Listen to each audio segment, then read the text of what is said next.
ಇವತ್ತು ರಾಜ್ಯದ ಮೂಲೆ ಮೂಲೆಗಳಿಂದ ಬಂದಿರುವಂಥ ಯುವ ಕಾಂಗ್ರೆಸ್ನ ಕಾರ್ಯಕರ್ತರು ಮತ್ತು ಏನಿವತ್ತು ಬ್ಲಾಕ್ ಮಟ್ಟದಿಂದ ಹಿಡಿದು ಜಿಲ್ಲಾ ಮಟ್ಟದಿಂದ ಹಿಡಿದು ರಾಜ್ಯ ಮಟ್ಟದವರೆಗೂ ಇವತ್ತೇನು ತಾವೆಲ್ಲ ಇಲ್ಲಿಗೆ ದೂರದಿಂದ ಬಂದಿದ್ದೀರಾ, ತಮ್ಮೆಲ್ಲರಿಗೂ ವಿಶೇಷವಾಗಿ ನಾನು ಅಭಿನಂದನೆಯನ್ನು ಮತ್ತು ಸ್ವಾಗತವನ್ನು ಬಯಸ್ತಾ ಇದ್ದೇನೆ. ವೇದಿಕೆ ಮೇಲೆ ನಿಮ್ಮೆಲ್ಲರ ನೆಚ್ಚಿನ ನಾಯಕರು, ಕಾಂಗ್ರೆಸ್ ಪಕ್ಷದ ಕಟ್ಟಾಳು, ಸಸ್ತಿನ ಸಿಪಾಯಿ, ಟ್ರಬಲ್ ಶೂಟರ್, ಅನೇಕ ಹೆಸರುಗಳನ್ನ ಹೊಂದಿರುವಂತ ಕಾಂಗ್ರೆಸ್ ಪಕ್ಷವನ್ನು ಸದೃಢವಾಗಿ ಸತತವಾಗಿ ಅಧಿಕಾರಕ್ಕೆ ತರಲಿಕ್ಕೆ ಸತತವಾಗಿ ಕೆಲಸ, ಹಗಲು ರಾತ್ರಿ ಕೆಲಸ ಮಾಡಿ ಕೋವಿಡ್ ಸಂದರ್ಭದಲ್ಲಿ 2 ಸಾರಿ ಕೋವಿಡ್ ಬಂದ್ರು. ನಾನು ಯಾಕೆ ಹೇಳ್ತಾ ಇದ್ದೀನಿ ಈ ಮಾತಂದ್ರೆ, ಅವರು ಯಶಸ್ವಿಯಾದ 5 ವರ್ಷ ಕೆಪಿಸಿಸಿ ಅಧ್ಯಕ್ಷರಾಗಿ ಪೂರೈಸಿರೋದಕ್ಕೆ ನಾನು ಈ ಮಾತನ್ನ ಹೇಳಿಕೆ ಇಚ್ಛೆ ಪಡ್ತೀನಿ. ಆ ಒಂದು ಸಂದರ್ಭದಲ್ಲಿ ಮನೇಲಿ ಕೂತ್ಕೊಂಡ್ರು, ಎಲ್ಲ 2 ಮಾರ್ಕ್ಸ್ ಹಾಕೊಂಡು. ಆದ್ರೆ ಡಿ ಕೆ ಶಿವಕುಮಾರ್ ಸಾಹೇಬ್ರು ಕರ್ನಾಟಕ ಜನರ ಉಸಿರಾಗಿ ಅವರಿಗೋಸ್ಕರ, ಅವರ ಪ್ರಾಣ ಉಳಿಸೋದಕ್ಕೋಸ್ಕರ ಹಗಲು ರಾತ್ರಿ ಓಡಾಡ್ದಂತ ಈ ಕಾಂಗ್ರೆಸ್ ಸರ್ಕಾರ ಕರ್ನಾಟಕ ರಾಜ್ಯದಲ್ಲಿ ತರೋದಕ್ಕೆ ಓಡಾಡ್ದಂತ ಡಿ ಕೆ ಶಿವಕುಮಾರ್ ನನ್ನ ಗುರುಗಳಿಗೆ ನಾನು ವಿಶೇಷವಾದಂತ ಅಭಿನಂದನೆಗಳನ್ನ ಹೇಳಲಿಕ್ಕೆ ಇಚ್ಛೆ ಪಡ್ತೀನಿ. ಈ ರಾಜ್ಯದಲ್ಲಿ 25 ಲಕ್ಷ ಅಧಿಕ ಹೆಚ್ಚು ಸದಸ್ಯರಾಗಿದ್ದಾರೆ.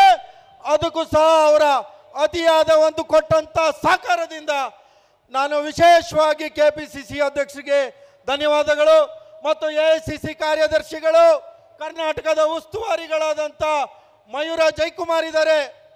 ಕಾಶ್ಮೀರಿಂದ ಹಿಡಿದು ಕನ್ಯಾಕುಮಾರಿವರೆಗೆ ಏನು ಯುವಕರನ್ನ ಒಗ್ಗೂಡಿಸೋದಕ್ಕೆ ಹಗಲು ರಾತ್ರಿ ಯಾವತ್ತು ಅಧಿಕಾರ ತಗೊಂಡ್ರು ಉದಯ್ ಚೀಬ್ ಅವರು ಇವತ್ತವರೆಗೂ ಮನೆಗೆ ಹೋಗಿಲ್ಲ.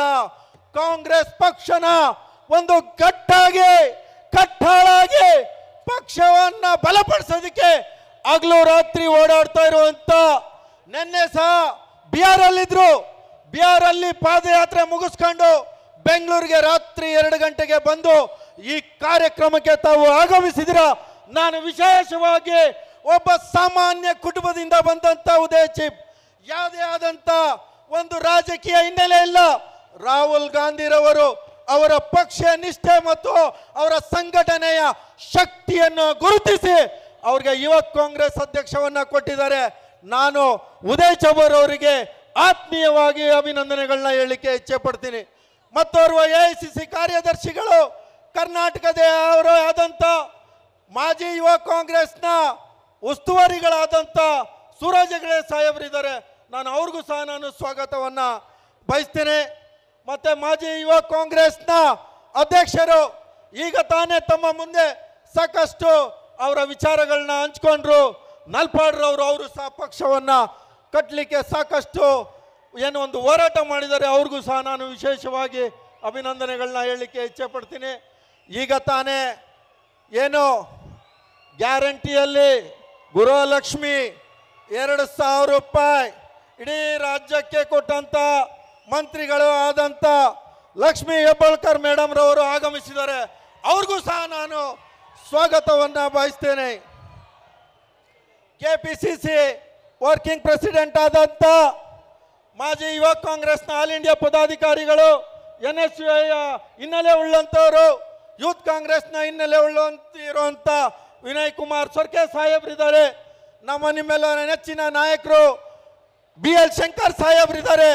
ಮತ್ತೋರ್ವ ಎಐಸಿಸಿ ಸೆಕ್ರೆಟರಿಗಳು, ಮಹಾರಾಷ್ಟ್ರದ ಉಸ್ತುವಾರಿಗಳು, ಕರ್ನಾಟಕದ ಚಿಕ್ಕಮಂಗ್ಳೂರವರಾದಂಥ BM ಸಂದೀಪ್ ರವರಿದ್ದಾರೆ. ಅವ್ರಿಗೂ ಸಹ ನಾನು, ಮತ್ತೆ ರಾಠೋಡ್ಜಿ ಅವರು, ವೆಂಕಟೇಶ್ ರವರು, ಮತ್ತೆ ರಾಜೀವ್ ಗೌಡ್ರವರು, ಉಗ್ರಪ್ಪ ಅವರು, ವಾಜಿದ್ ರವರು, ಸಂಪತ್ ಅವರು, ಸತಿ ಅವರು, ಮತ್ತೆ ಸಾಕಷ್ಟು ಯುವ ಕಾಂಗ್ರೆಸ್ನ ಹೊರ ರಾಜ್ಯದಿಂದ ಬಂದಿರುವಂಥ ರಾಮ್ ರವರು, ಕೋಕೋ ಪಾಡಿರವರು, ಶಿವರಾಜ್ ರವರು, ಧ್ರುವ್ ರವರು ಮತ್ತು ಕರ್ನಾಟಕದ ನಿಮ್ಮೆಲ್ಲರ ಉಸ್ತುವಾರಿ ಈ ಕಾರ್ಯಕ್ರಮಕ್ಕೆ ಸತತವಾಗಿ ಕೆಲಸವನ್ನ ಮಾಡ್ತಾ ಇರುವಂತ, ರಾಜ್ಯದಲ್ಲಿ ಎಲ್ಲ ಕಾರ್ಯಕರ್ತರ ಜೊತೆ ಒಂದು ಒಳ್ಳೆಯ ಸಂಬಂಧ ಇಟ್ಕೊಂಡಿರುವಂತ ನಿಗಮ್ ಭಂಡಾರಿರವರು ಮತ್ತು ನಿಮ್ಮೆಲ್ಲರ ಮುಂದೆ ಇವತ್ತೇನು ಅಧಿಕಾರವನ್ನು ಸ್ವೀಕಾರ ಮಾಡ್ತಾ ಇದ್ದಾರೆ ಕರ್ನಾಟಕ ರಾಜ್ಯ ಯುವ ಕಾಂಗ್ರೆಸ್ನ ಅಧ್ಯಕ್ಷರಾದಂಥ ಮಂಜುನಾಥ್ ಗೌಡರವರು,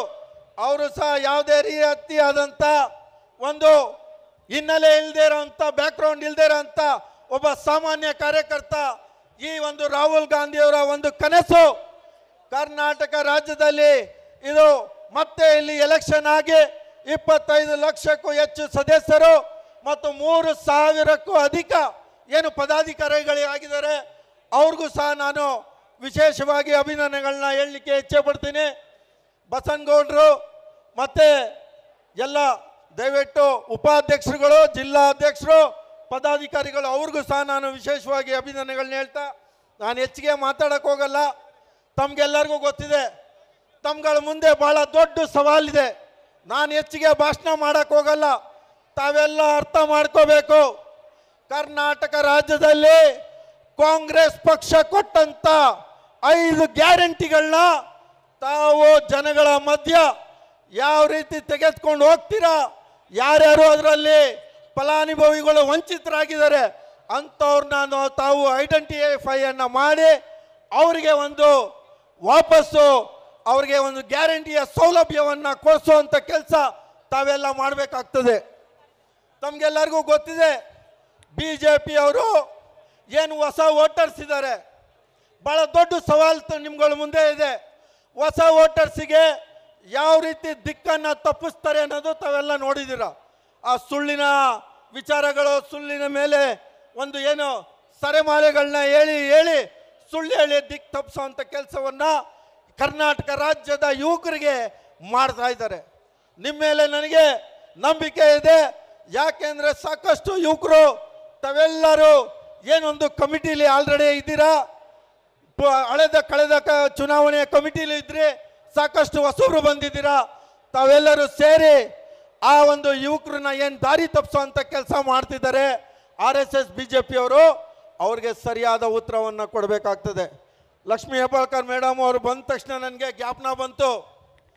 ಕೆಲವು BJP ನಾಯಕರು ಅವ್ರು ಹೇಳ್ತಾರೆ ಗೃಹಶೋಭದ ಹಣ ಇನ್ನೂ ಕೊಟ್ಟಿಲ್ಲ, ಗೃಹಲಕ್ಷ್ಮಿ ಹಣ ಕೊಟ್ಟಿಲ್ಲ ಅಂತ. ಅವರು ಬಂದು ಹಾಸ್ಪಿಟ್ಲಿಂದ ಬಂದ ತಕ್ಷಣ ಪ್ರೆಸ್ ಮೀಟಲ್ಲಿ ಹೇಳಿದ್ರು 3 ತಿಂಗಳದು ಒಟ್ಟಿಗೆ ಕೊಡ್ತೀವಿ ಅಂತ. ಆದರೆ ಇಡೀ ದೇಶ ಜನತೆಗೆ ನರೇಂದ್ರ ಮೋದಿಯವರು 15 ಲಕ್ಷ ಕೊಡ್ತೀವಿ ಅಂತ ಹೇಳಿದ್ರು. ಯಾರಿಗಾರ ಕೊಟ್ರ ಸ್ವಾಮಿ? BJP ಯಾರ್ದಾರ ಅದ್ರ ಬಗ್ಗೆ ಮಾತಾಡ್ತಾರ? ಅಚ್ಚೇ ದಿನ ಬಗ್ಗೆ ಮಾತಾಡ್ತಾರ? ಬೇಟಿ ಬಚಾವ್ ಬೇಟಿ ಪಡಾವ್ ಅಂತ ಹೇಳ್ತಾರೆ, ಮಾತಾಡ್ತಾರ? ಯಾವುದು ಸಹ ಅವರು ಮಾತಾಡಲ್ಲ. ಯಾಕೆ ಅಂದರೆ ಅವರು ಜನರಲ್ಲಿ ಗೊಂದಲ ಹುಟ್ಟಿಸೋದು. ಬಡವರ ವಿರೋಧಿ ಯಾರಪ್ಪ ಅಂದರೆ BJP, ರೈತರ ವಿರೋಧಿ ಯಾರಪ್ಪ ಅಂದರೆ BJP, ಯುವಕರ ವಿರೋಧಿ ಯಾರಪ್ಪ ಅಂದರೆ BJP. ತಮಗೆಲ್ಲರಿಗೂ ಗೊತ್ತಿದೆ. ಮಹಿಳೆ ವಿರೋಧಿ ಯಾರಪ್ಪ ಅಂದ್ರೂ BJP. ಅವ್ರದ್ದು ಒಂದೇ ಉದ್ದೇಶ, ಕರ್ನಾಟಕ ರಾಜ್ಯದಲ್ಲಿ ಹೆಂಗಾರ ಮಾಡಿ ಈ ಗ್ಯಾರಂಟಿಗಳನ್ನ ಮುಗಿಸ್ಬೇಕು. ಯಾಕೆ ಅಂದರೆ ಕಾಂಗ್ರೆಸ್ ಪಕ್ಷ ಬಡವರ ಪಕ್ಷ, ನುಡಿದಂತೆ ನಡೆದಂಥ ಸರ್ಕಾರ ಯಾವ್ದಾರ ಇದ್ರೆ ಅದು ಸಿದ್ದರಾಮಯ್ಯನವರ ಸರ್ಕಾರ ಮತ್ತು DK ಶಿವಕುಮಾರ್ ಅವರ ಸರ್ಕಾರ ಅಂತ ತಮಗೆಲ್ಲರಿಗೂ ಗೊತ್ತಿದೆ. ಅವರು ಸುಳ್ಳು ಹೇಳೋದು ಬಿಟ್ಟರೆ ಇನ್ನೇನು ಮಾಡಲ್ಲ. ತಾವು ಅವ್ರಿಗೆ ಸರಿಯಾದ ಪಾಠವನ್ನು ಕಳಿಸ್ಬೇಕು. ಮತ್ತು ಕೆಲವು ನಾಯಕರುಗಳು, BJP ನಾಯಕರುಗಳು ನಮ್ಮ ನಾಯಕರ ಮೇಲೆ ಏನು ಹೇಳಿಕೆಗಳನ್ನ ಕೊಡ್ತಾರೆ. ತಾವು ನಿಜವಾಗ್ಲೂ ಯೂತ್ ಕಾಂಗ್ರೆಸ್ನ ಕಾರ್ಯಕರ್ತ ಆದರೆ ಮುಂದಿನ ದಿನಗಳಲ್ಲಿ ಅಂತ ಏನು ಬೇಜವಾಬ್ದಾರಿ ಹೇಳಿಕೆ ಕೂಡ BJP ನಾಯಕರಿಗೆ ಸರಿಯಾದ ಪಾಠವನ್ನು ಕಲಿಸೋ ಅಂತ ಕೆಲಸ ತಾವು ಮಾಡಬೇಕಾಗ್ತದೆ. ಅವ್ರು ಎಲ್ಲಿ ಹೋದ್ರು ಅವ್ರಿಗೆ ಕಪ್ಪು ಬಾವುಟ ಪ್ರದರ್ಶನವನ್ನು ಮಾಡಬೇಕು. ಸಮಯ ಸಂದರ್ಭ ಬಂದರೆ ಕೇಸಿಗೆ ಯಾವುದೇ ರೀತಿಯಾದಂಥ ತಾವು ಹೆದರಬೇಡ್ರಿ. ಕೇಸು ಇದ್ದರೆ ಪೊಲಿಟಿಕ್ಸಲ್ಲಿ ಸ್ಟಾರ್ ಇದ್ದಂಗೆ. ನಾನು ಯಾವುದೋ ಒಂದು ಫಸ್ಟ್ 2010ರಲ್ಲಿ ನಾನೊಂದು ಕೇಸ್ ಮಾಡಿ ಎಲ್ಲ ಕಾಂಗ್ರೆಸ್ ಪಾರ್ಟಿ ಕೆಲವರೆಲ್ಲ ನನ್ನ ವಿರೋಧ ಮಾಡಿದ್ರು. ಅವಾಗ DK ಸಾಹೇಬರು, ರಾಹುಲ್ ಗಾಂಧಿಯವರು ನನಗೆ ಧೈರ್ಯವನ್ನು ತುಂಬಿ ಕೇಸ್ ಇದ್ದರೆ ಹೋರಾಟದಲ್ಲಿ ಅದು ಸಹಜ, ಆ ಕೇಸ್ ಇದೆ ಅಂತ ತಾವು ಮನೇಲಿ ಕೂತ್ಕೋಬೇಡ, ಪಕ್ಷ ಕಟ್ಟುವಂಥ ಕೆಲಸವನ್ನು ಮಾಡು ಅಂತ ಏನು ಅವ್ರು ಹೇಳಿದರು. ತಮಗೂ ಅಷ್ಟೇ ಸರ್ಕಾರ ಮತ್ತೆ 2028ಕ್ಕೆ ಇಲ್ಲಿ ಮತ್ತೆ ಕಾಂಗ್ರೆಸ್ ಪಕ್ಷ ಅಧಿಕಾರಕ್ಕೆ ಬರುತ್ತೆ. ಅದಕ್ಕೆ ತಾವೆಲ್ಲರೂ ಹಗಲು ರಾತ್ರಿ ದುಡ್ದು ಪಕ್ಷವನ್ನ ಬಲಪಡಿಸುವಂತ ಕೆಲಸ ತಾವೆಲ್ಲರೂ ಮಾಡಬೇಕು. ಇನ್ನೇನು ಹೆಚ್ಚಿಗೆ ಹೇಳೋದಿಲ್ಲ. ತಮ್ಗೆಲ್ಲರಿಗೂ ಗೊತ್ತಿದೆ, BJP ಅವ್ರು ಏನಪ್ಪ ಅಂದ್ರೆ ಹೆಂಗಾರ ಮಾಡಿ ಸಂವಿಧಾನವನ್ನ ಮುಗಿಸ್ಬೇಕು ಅಂತ ಹೊರಟಿದ್ದಾರೆ. ಭಾರತದ ಸಂವಿಧಾನವನ್ನು ವಿರೋಧಿಸೋರವರು ಯಾರಂದ್ರೆ ಅವರು ಭಾರತೀಯರಲ್ಲ. ಈ ಭಾರತದಲ್ಲಿರುವಂಥ ಸಂವಿಧಾನನ ವಿರೋಧ ಮಾಡೋರು ಅವರು ಭಾರತೀಯರಲ್ಲ. ಭಾರತೀಯನಾಗಿ ಸಂವಿಧಾನವನ್ನು ವಿರೋಧಿಸರೆ ಅವನೊಬ್ಬ ದೇಶದ್ರೋಹಿ ಅಂತ ಹೇಳಲಿಕ್ಕೆ ಇಚ್ಛೆ ಪಡ್ಬೋದು. ಯಾಕೆಂದ್ರೆ ಯಾವ ಮಟ್ಟಕ್ಕೆ ಅವರು ಈ ಸಂವಿಧಾನವನ್ನು ವಿರೋಧ ಮಾಡ್ತಾರೆ ಅಂತ ತಮಗೆಲ್ಲರಿಗೂ ಗೊತ್ತಿದೆ. ನಾನು ಎರಡೇ ಲೈನ್ ಮಾತೇಳಿ ನನ್ನ ಮಾತನ್ನು ಮುಗಿಸ್ತೀನಿ. ತಮ್ಮೆಲ್ಲರೂ ಈ ಸಾಲನ್ನು, ಅದ್ಭುತವಾದ ಸಾಲುಗಳನ್ನ ಸ್ವಲ್ಪ ತಾವು ಎಲ್ಲರೂ ಕೇಳಿಸ್ಕೋಬೇಕು.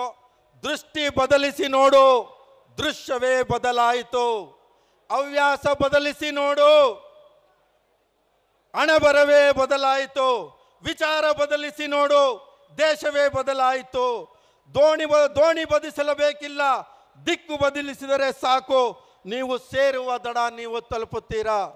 ನಾನು ಈ ಒಂದೆರಡು ಮಾತಿಗೆ ಮಾತಾಡಲಿಕ್ಕೆ ಅವಕಾಶ ಕೊಟ್ಟಿದ್ದಕ್ಕೆ ವಿಶೇಷವಾಗಿ ಧನ್ಯವಾದಗಳನ್ನ ಹೇಳಿ, ಕೊನೆಯದಾಗಿ ಎಲೆಕ್ಷನ್ ಆಯಿತು ಹೋಯ್ತು, ಎಲ್ಲವನ್ನು ಬಿಟ್ಟು ಎಲ್ಲರೂ ಒಗ್ಗಟ್ಟಾಗಿ ಪಕ್ಷ ಸಂಘಟನೆ ಮಾಡುವಂಥ ಕೆಲಸವನ್ನು ಮಾಡಿ, ವಿಶೇಷವಾಗಿ ರಾಹುಲ್ ಗಾಂಧಿ ಅವ್ರಿಗೂ ಸಹ ನಾನು ಅಭಿನಂದನೆಗಳನ್ನ ಹೇಳ್ತೀನಿ.